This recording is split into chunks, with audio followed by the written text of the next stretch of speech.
Čaute, vás vítam u dnešného videa.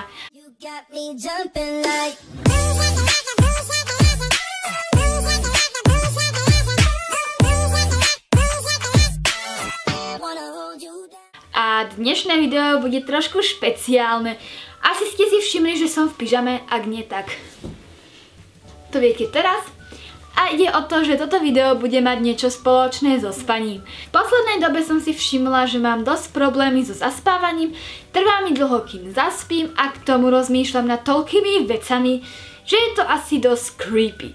A to je dôvod, prečo som sa rozhodla vám toto video natočiť a presnejšie to budú myšlienky pri zaspávaní. Čo ste si ale už asi všimli z názvu tohto videa.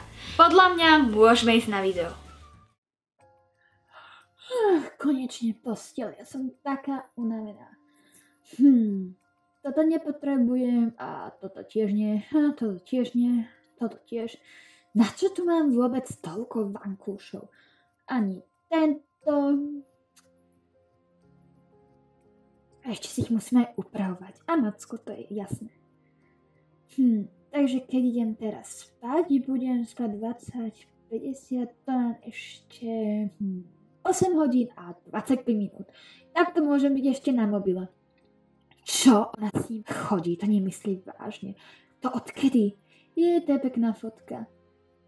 A toto, to akože naozaj taká je škaredá. A skoro som zabudla Snapchat. To by som mala ešte poslať do majstory, lebo tá fotka je fakt super. No dobre, mobil by som už mala asi odložiť a mala by som ísť spať. Zostáva mi 8 hodín, kým zaspím. To je 7:40, to stačí. Tie vankúše sú také mäkké. Tie okuliare, prečo na ne vždycky zabudnem? Ja dúfam, že mi len v noci nespadnú ako minule.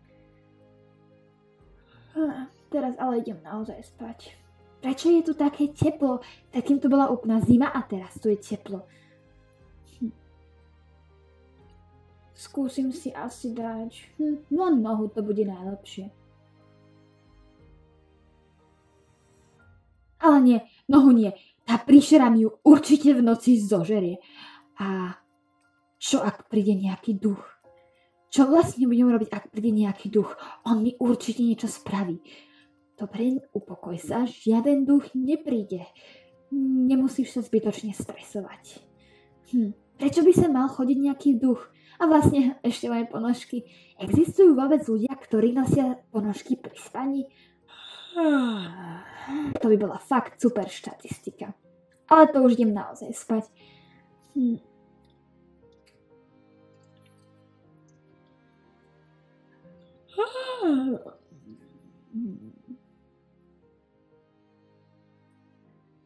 Prečo to nejde? 1, 2, 3, 4. Dobre, to nezaberá. Skúsim sa sústrediť na niečo pekné. Čo tak na... Ja som si zabudla budík. Nie, nadstavila som si ho, takže zajtra budem dosť unavená, ale to nevadí. Pôjdem si skôr ľahnúť. Ale to som povedala už včera. Počkať! Čo to bolo? To boli nejaké kroky. Nie, ono to je pod mojou postelou. Na 3 sa pozrieš. 1, 2, 3. Fú, jasne, že tam nič nebolo. Čo som si proste myslela? Ono tam nikdy nič nie je. Čo by som mohla tak robiť? Mohla by som si čítať, ale knihu mám dole. Alebo pozerať nejaký seriál, čo tak Pretty Little Liars. Nie, to by som zostala hore celú noc. Asi by som mala ísť ku psychológovi. Majú tam aj iný tento problém, alebo som sama. Prosím, ja chcem spať. Ale vlastne ono je to úplná strata času, ono toho tak veľa.